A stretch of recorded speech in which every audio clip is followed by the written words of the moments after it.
Hola chicos, ¿me escuchan? Sí, doctor. Sí, miren, no voy a poner la cámara porque creo que tengo los mismos problemas de red que el martes pasado, en donde me bota y para estar en eso, mejor solo voy a poner el audio, ¿ya? Cualquier cosa, estoy atento al chat, lo escriben.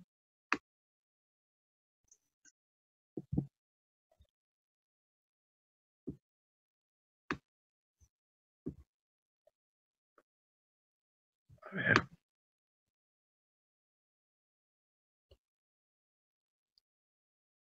Ok. Bueno chicos, buenas noches. Hoy ya toca lo que es hablar sobre el laboratorio de enfermedades oncológicas, lo que es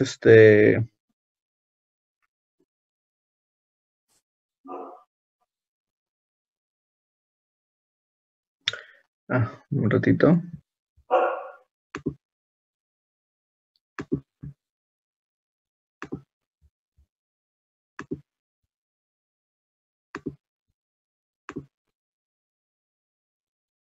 Listo. Voy a tocar lo que es hablar sobre el laboratorio de enfermedades oncológicas, específicamente hablando de los marcadores tumorales. Es un tema bastante amplio, es un tema que requiere tiempo, vamos a tratar de resumirlo lo máximo posible. Vamos a tener algunos puntos para poder. Un caso clínico, para empezar, es una mujer de 38 años, sin antecedentes quirúrgicos más que una miomectomía en el 2007. Ningún hábito, acude por dolor, distensión abdominal, el examen físico se palpa una masa dolorosa a nivel lateral cervical en unos 6 centímetros. No, perdón, es en el cuadrante derecho.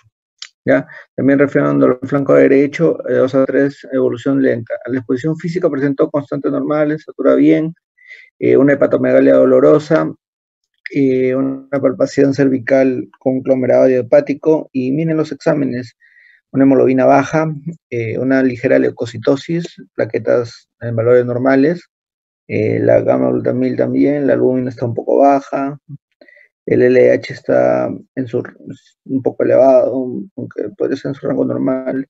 Marcadores tumorales, alfa-fetoproteína, el CA está un poco alto, el 19.9 también, el 15.3 también y el 125 igual. El objetivo de este caso clínico es más que todo demostrar que lo que debemos tener en cuenta es de que los marcadores tumorales pueden servir para varias cosas. Mayoritariamente sirven para un tema de ayuda al diagnóstico, un tema de seguimiento de las recurrencias o reactivación o de repente un control para en el caso, por ejemplo, de una cirugía de colon. Y rara vez sirven netamente para hacer un screening o un cribado, como quieren decir, las pruebas de descarte para ciertas enfermedades hematológicas. Primer punto que hay que tener en claro sobre esto. ¿Ya? ¿Qué objetivos tenemos entonces? Conocer la utilidad de los marcadores tumorales, conocer los principales marcadores tumorales y entender la interpretación clínico-laboratorial de los principales marcadores tumorales. Son bastantes marcadores, vamos a enfocarnos en los que van a ver ustedes cuando van internado o en el transcurso de los cursos que van a llevar póstumos. Una ligera definición, neoplasias o cáncer. La neoplasia básicamente es la transformación genofenotípica de la célula normal que va a alterar su estructura celular y esta va a originar que pierda un control en su crecimiento. Ya puede ser una hiperplasia, una displasia, ¿ya? Y a su vez va a inhibir la muerte celular. Generalmente está asociado con oncogenes. Uno de los oncogenes más conocidos es el P53. También hay otros, por ejemplo, el Carras. También hay que tener en cuenta de que estos neoplasias, la mayoría de ellas van a ser tumores. Sin embargo, hay unas neoplasias que no hacen tumores, como por ejemplo los linfomas o las leucemias, ¿ya? Y conlleve que pueden diseminarse por vía linfática o por vía hematógena hacia otros órganos, en algunos casos producir de repente adenopatías, en otros casos producir infectación hepática o pulmonar, que son una de las más frecuentes, y esto se le denomina metástasis, ¿ya? Dentro de los tumores no cancerosos o benignos, vamos a tener en cuenta aquellos que pueden llegar a crecer en tamaños desproporcionados y pueden generalmente oprimir o causar signos de opresión en otro tipo de órganos, ¿ya? Por ejemplo, la hipertrofia venida de próstata. La hipertrofia venida de próstata, si bien es cierto, es un tumor que no va, es un tumor benigno que no va a correr mayor riesgo la persona, pero sin embargo puede producir una obstrucción urinaria con conllevante a una insuficiencia renal y puede a largo plazo poder dañar el riñón, ¿ya? Entonces, cuando decimos los marcadores tumorales, ¿qué son propiamente dicho? Son sustancias que generalmente van a ser de naturaleza proteica, ¿ya? Y estas pueden ser enzimas, metabolitos, hormonas, algunos reguladores. Luego de esto, debemos tener en cuenta que básicamente su utilidad se va a basar en qué tanta sensibilidad y especificidad puedan llegar a tener, ¿ya? Para poder llegar a hacer un diagnóstico adecuado. Ahora, debemos tener en cuenta también de que, como ya les mencioné, se puede utilizar para diagnóstico, seguimiento de la enfermedad y como factor pronóstico. No son buenos para cribado porque pueden dar bastantes falsos negativos, ¿ya? Eso debemos tenerlo en cuenta. Entonces, ¿qué técnicas podemos utilizar? ¿Qué técnicas podemos utilizar nosotros para poder medir los marcadores tumorales? Podemos utilizar diversas técnicas. Entre ellas, podemos utilizar quimioluminiscencia.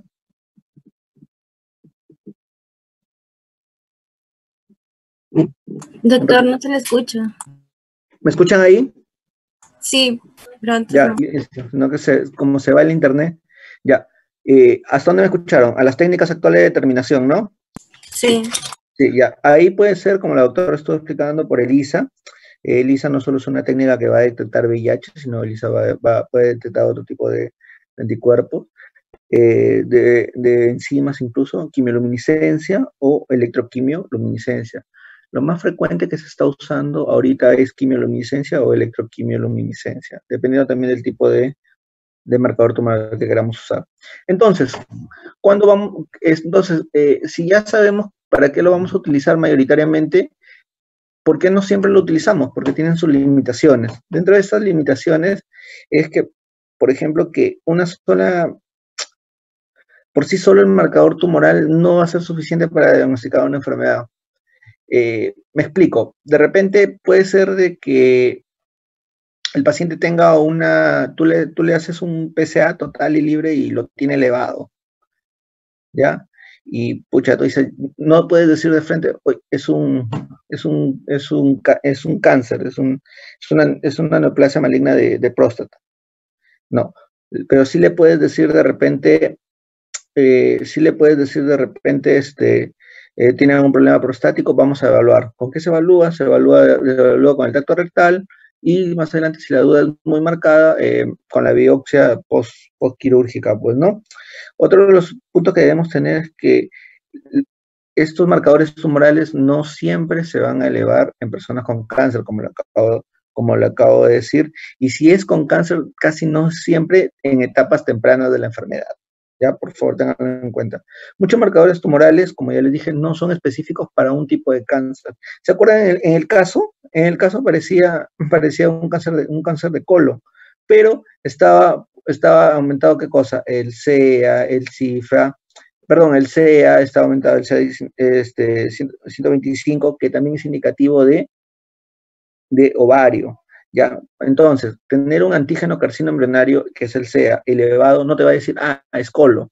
No, puede ser en cualquier otro tumor gastrointestinal, como por ejemplo también páncreas, o también en cualquier tumor de repente que tenga células en anillo.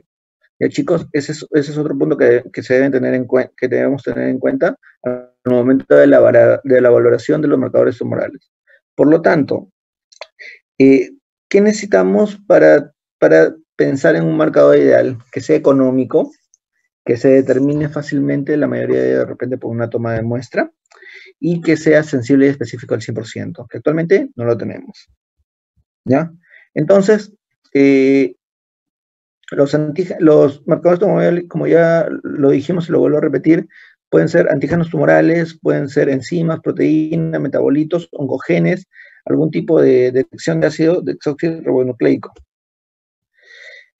Las proteínas tumorales específicas generalmente van a ser aquellos que son solo expresados en células tumorales, como por ejemplo van a estar en una enfermedad, básicamente van a ser muy patognomónicas de esas, como por ejemplo el cromosoma de Filadelfia en la leucemia mieloide crónica, ¿ya? Otras proteínas no específicos marcadores relacionados con células malignas significa que no pueden estar elevadas en situaciones normales o en tumores benignos, como por ejemplo el CEA o la alfa-fetoproteína. Y hay otra que son las proteínas celulares específicas sobreexpresadas en células malignas. ¿Qué quiere decir? Que se van a expresar en tumoraciones malignas, pero de manera estratosfera, o sea, van a haber unos aumentos pero terribles, pues, ¿no? Como por ejemplo el PSA. Pero ojo, recordemos que el PSA no solo se va a elevar en cáncer, también se puede elevar en tumoraciones benignas. Entonces, si ya vimos las limitaciones, si ya entendimos según la estructura, ahora, ¿cómo voy a usar los marcadores tumorales? Le pido todo, lo utilizo como cribado, como seguimiento, como diagnóstico. ¿Cómo lo hago? Ya. Lo que podemos recordar es que los marcadores tumorales, como tienen una inespecificidad marcada, va a tener un problema, crea una incertidumbre al momento de diferenciarse entre una alimentación. O sea, hoy está elevado, es benigno, es maligno, voy a ver, miro la clínica, evalúo la tomografía, de repente la biopsia, ¿ya? Para esto debemos tener en cuenta lo siguiente, que los niveles séricos de la mayoría de los marcadores tumorales que se observan en ausencia de tumoración suelen ser moderados. Y cuando hay una mayor concentración de marcadores tumorales, entonces es una mayor probabilidad que se trate de un tumor maligno. Como por ejemplo, hace rato que hablamos sobre el PSA. Puede estar elevado, sí, pero no está tanto en tumores benignos, pero sí está muy, pero muy sobreexpresado en tumores malignos, ¿ya? Otro donde nos vamos a enfrentar o podemos solicitar marcadores, por ejemplo, es a descartar patologías benignas como tumoraciones y en algunos casos cuando a veces nosotros encontramos algunos tipos de marcadores aumentados, como por ejemplo la alfa-fetoproteína, puede ser que sea un hepatocarcinoma o también podría darse que sea una cirrosis hepática o un problema de insuficiencia renal. ¿Ya? Hay que diferenciar eso. Es más, incluso hay tumores ováricos que la beta-HCG sale elevada, porque la beta-HCG no solo es un indicador de embarazo, sino también va a ser un indicador de tumoración, se puede utilizar como marcador oncológico. Entonces, ¿a qué se refiere cuando dice estudio secuencial de marcador tumoral? Significa que un solo valor no es suficiente para poder decir, este paciente tiene tal enfermedad, este paciente está yendo bien, este paciente está yendo mal. O hacer seguimiento, ¿ya? Por favor, tengan en cuenta eso.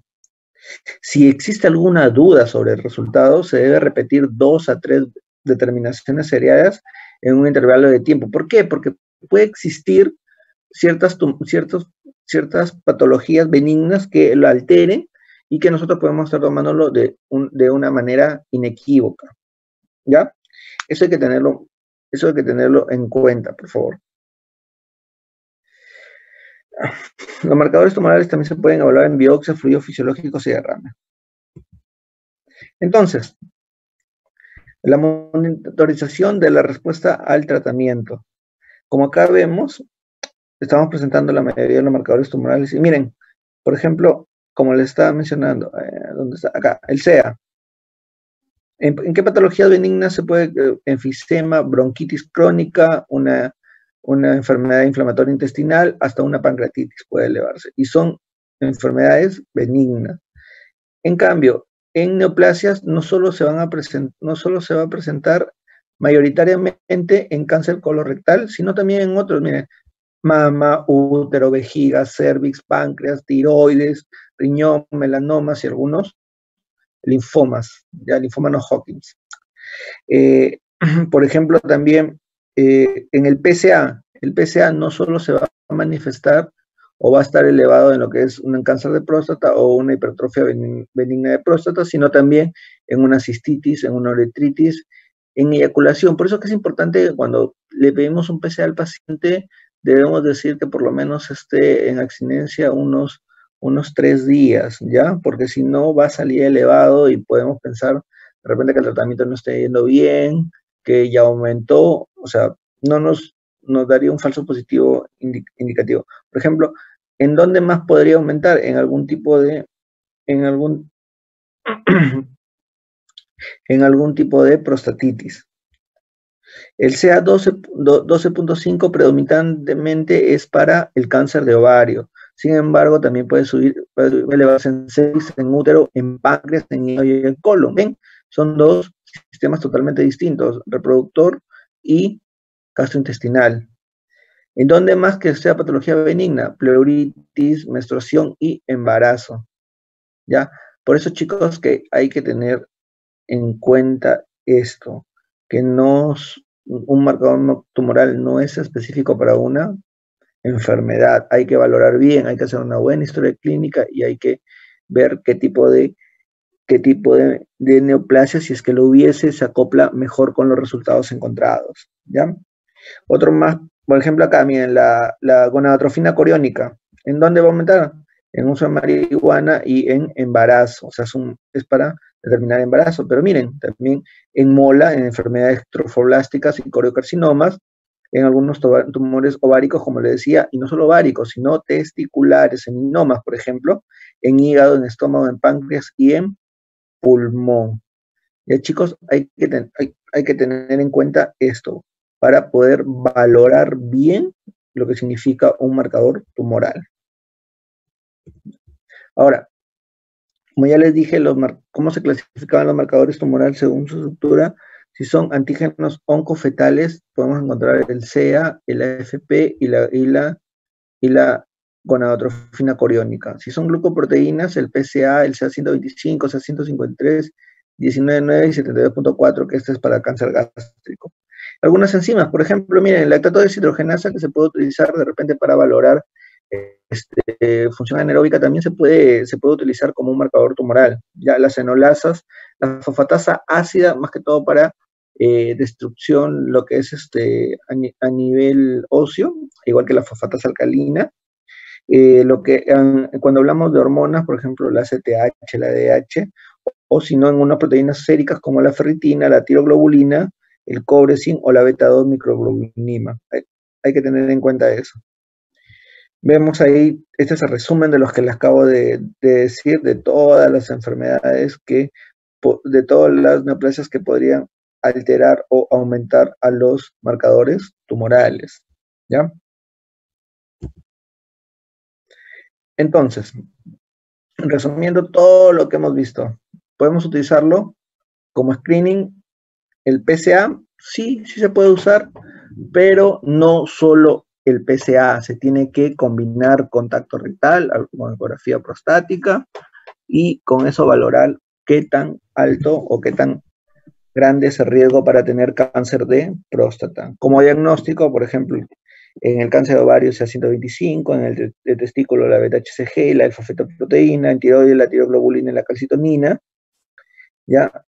Por ejemplo, en el linfoma, los marcadores de T8, 14, que son translocaciones, como estadificación y pronóstico, el cáncer de mama, como por ejemplo el CA15.3 o el cáncer de colon en el CEA, ¿ya? Y como seguimiento, el CEA, se supone que el CEA debería bajar ni bien se hace una resección del tumor de colon. ¿Ya, chicos? Entonces, las 4 funciones principales de cómo debemos usar los marcadores tumorales es, en rara vez, como screening, rarísima vez, como diagnóstico, como estadificación y pronóstico, y como seguimiento, ¿ya? Entonces, vamos a hablar un poquito de cada uno de ellos, en especial de los principales. El PSA va a ser secretado por el epitelio secretor prostático, mama, líquido amniótico en endometrio. Generalmente vamos a tener 2 tipos, el PSA libre y el PSA total, ¿ya? Si generalmente está aumentando de manera rápida en los controles, significa que la próstata estaba aumentando. La fosfatasa ácida se va a valorar acá para el PSA. También podemos usar la fosfatasa alcalina, pero acá es más que todo esto, la fosfatasa ácida, ¿ya? ¿Quiénes lo van a disminuir? Los inhibidores de la 5-alfa reductasa y los fitoestrógenos. ¿Y quiénes los van a aumentar? Todo lo que ya hemos hablado hace unos momentos. Y ojo, es PSA más tacto rectal, ¿ya? Tenemos que, esto es casi va de la mano, no valoremos solo con PSA. Doctor, Dime. una consulta. En la diapositiva anterior, cuando el cociente PSA libre y el PSA total están disminuidos, significa que es como si neoplasia de próstata es bajo. Sí. Sí, debería aumentar. Generalmente, cuando haya un aumento de la próstata, deberían haber un aumento de lo que es el PSA total. El PSA libre, más que todo, nos podría indicar un poquito más si es que sospechamos de algo oncológico. ¿Ya? Chicos, las preguntas al final para poder avanzar, ¿ya? Luego, miren lo que dicen, no en cribado, o sea, no para la población en común. ¿Se acuerdan que lo decía? Como screening, tal vez podría ser, pero así para agarrar y utilizar a todos los pacientes, no. El screening, entonces, ¿a quién lo haríamos? Varones mayores de 40 años, con algún antecedente, con algún riesgo, con algún tipo de sintomatología. El cribado significa que agarras a toda una población y lo haces, ¿ya? ¿Qué más? Se va a repetir cada 2 a 4 años. Chicos, hay que tener en cuenta esto, por favor, que no se utilicen cribado. No confundan cribado con screening en un tipo de pacientes. En mama, obviamente la mamografía juega un papel importantísimo en este tipo de neoplasia. Sin embargo, vamos a tener otro tipo de marcadores que nos van a ayudar a determinar si determinar, por ejemplo, los cuidados en una paciente que recibe tratamiento hormonal, o de repente si está con tratamiento de quimioterapia, para ver si es que le prolongamos, si es que lo amerita o no lo amerita. Ya, en este caso, utilizamos en lo que es quimioterapia el Oncogen, el ER, ¿ya? También puede aumentar el CEA, el antígeno polipeptídeo tisular, el GP53 y el CA15.3. Sin embargo, como ya les dije, son de apoyo. En algunos casos, los principales vendrían a ser estos dos. ¿Ya? ¿Por qué no se utilizan? Porque son de baja sensibilidad en estadios iniciales, no son específicos y para seguimiento no se utiliza. El diagnóstico básicamente debemos tener en cuenta en esto. Mamografía, para también ahí también sería para screening, para tamizaje. Entonces, cuando hablamos de neoplasia de ovario, debemos tener en cuenta que tienen una alta letalidad y generalmente son diagnosticadas tardíamente porque no hay tanta sintomatología que pueda indicarnos que el paciente está teniendo este tipo de enfermedad. Ahora, dentro de los tumores de ovario no epiteliales, dentro de los tumores de ovario debemos tener en cuenta dos cosas, los no epiteliales y los epiteliales. Generalmente los no epiteliales se van a dar en mujeres más jóvenes y estos van a ser del tipo de células germinales o derivados del estroma ovárico. Acá, ¿quiénes vamos a tener aumentados? A la alfa-fetoproteína, a la beta-HCG, a través de un manifestándose de repente en una mola o un corocarcinoma, y de repente donde va a estar aumentada la alfa-feto más la beta-HCG y nos va a hacer pensar en un carcinoma embrionario, ¿ya? En cambio, en los tumores ovarios epiteliales, que son más frecuentes y generalmente son en mujeres postmenopáusicas, ¿ya? Va a estar aumentada el CA125, ¿ya? Y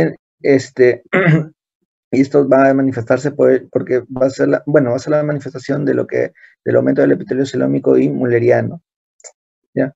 Generalmente va a estar aumentado, ya miren, en el 90% de los casos que ya están avanzados, ya por eso que se diagnosticaba de forma tardía.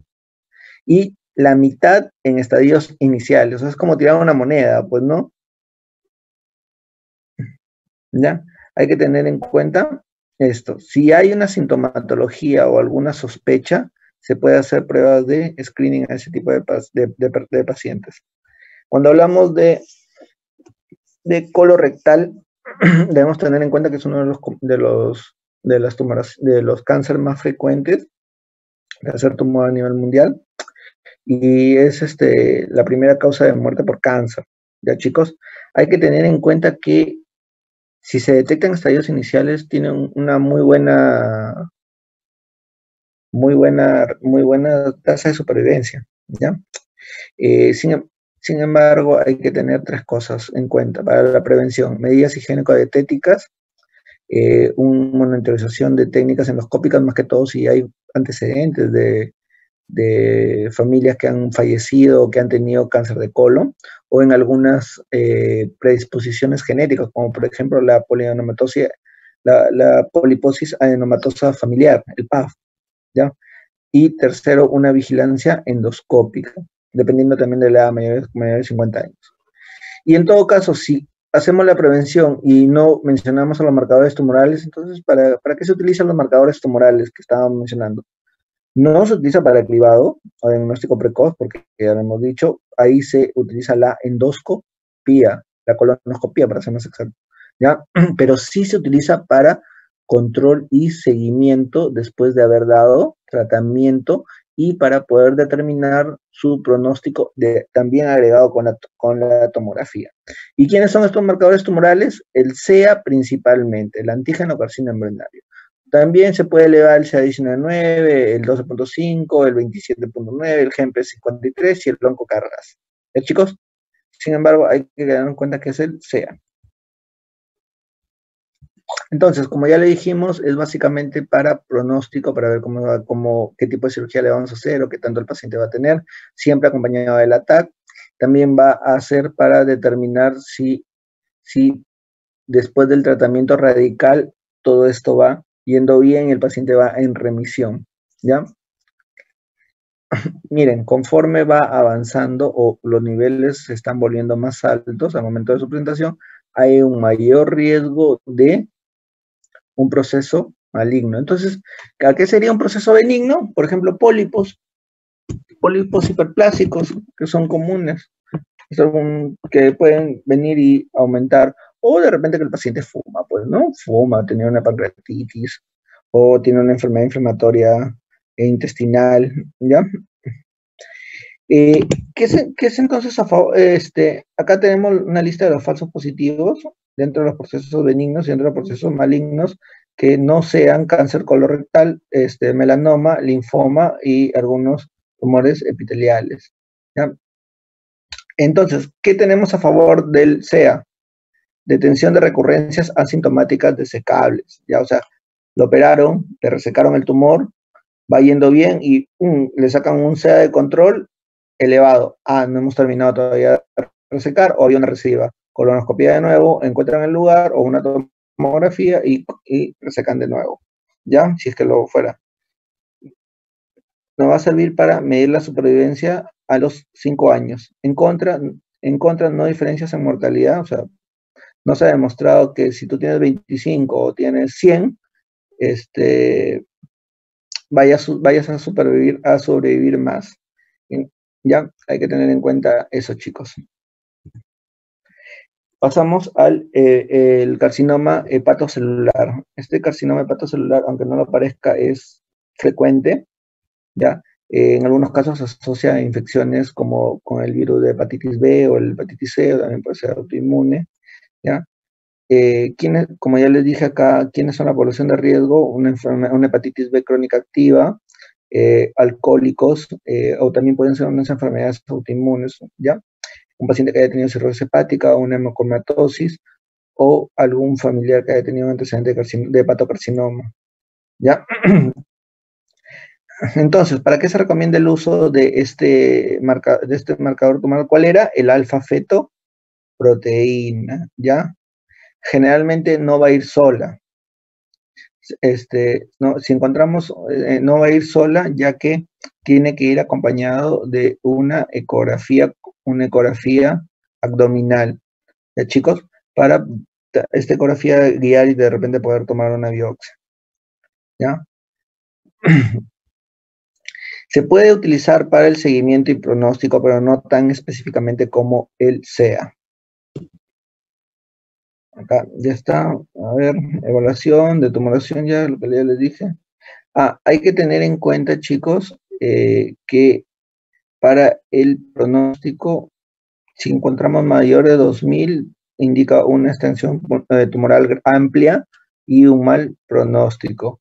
Debemos tener en cuenta acerca de los falsos positivos, donde tendríamos que valorar, como ya les dije, esto. Si no encontramos ningún indicio de repente de que el paciente tenga un hepatocarcinoma, hay que ver si de repente tiene una hepatitis crónica activa, pues, ¿ya?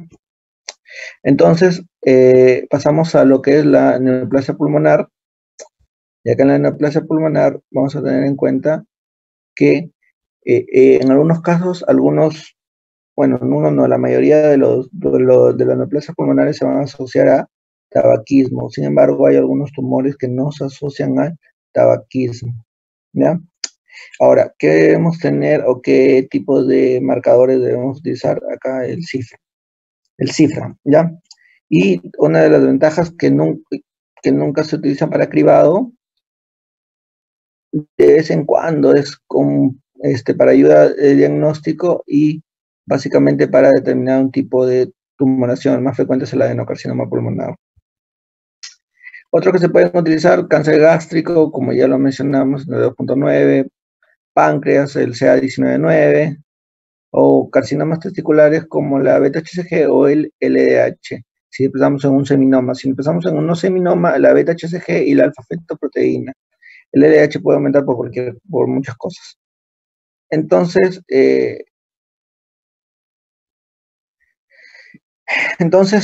algunas conclusiones: no existe un cribado netamente que solo se basa para neoplasia de próstata basado solamente en PSA. Se tiene que utilizar tacto rectal y en algunos casos ecografía. Cribado de cáncer de ovario con marcadores de ecografía en mujeres con factores de riesgo, postmenopáusicas o antecedentes. En el screening de cáncer de mama no se emplea marcadores, como ya les dije, se utiliza la mamografía, ¿ya? En cáncer colorectal no se recomienda su uso en cribados. Ya no, el SEA no se utiliza para cribados o para recomendaciones. En carcinoma hepatocelular se recomienda su determinación en pacientes de riesgo. En los carcinomas pulmonares no hay una suficiente evidencia de que tenga una sensibilidad y especificidad adecuada para recomendar el uso en el cribado. Y en general, la mayoría de los marcadores tumorales se van a utilizar para monitorización de la evolución y en algunos casos para el diagnóstico. Chicos. Y esto, las ventajas entonces de los marcadores tumorales, en algunos casos, como en el SEA, va a permitir diagnósticos precoz de recidiva, nos va a ayudar en la evolución de la enfermedad y va a determinar si hay una enfermedad residual o si de repente la cirugía no ha sido tan limpia o de repente puede haber algún tipo de recidiva. Las desventajas no es un solo marcador tumoral único, como ya vimos, una patología oncológica puede aumentar muchos marcadores tumorales.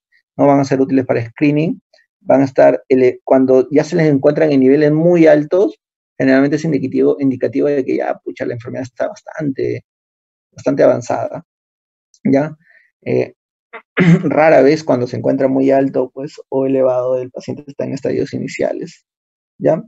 Y hay que tener en cuenta que no siempre un marcador tumoral va a significar una neoplasia maligna. En algunos casos puede significar una tumoración benigna o algún tipo de patología ajena al cáncer. Y eso sería todo, chicos.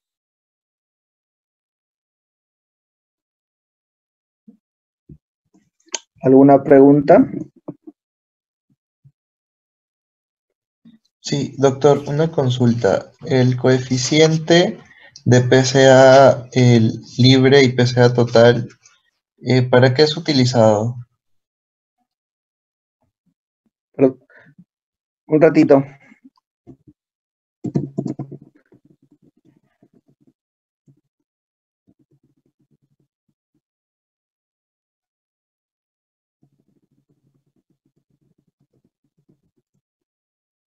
Hola. Hola. Hola.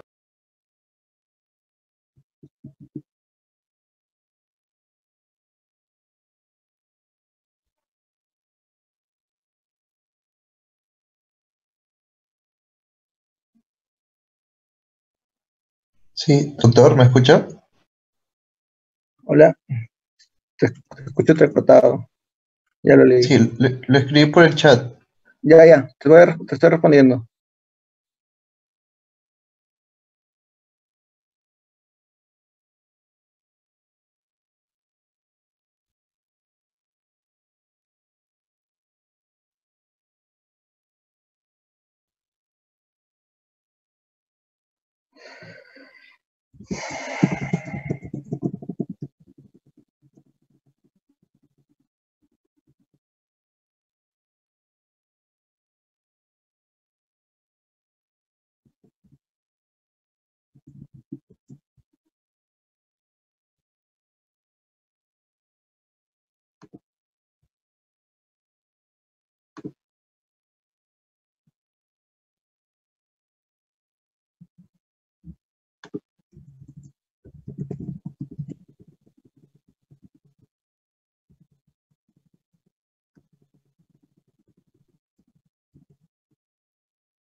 Hola.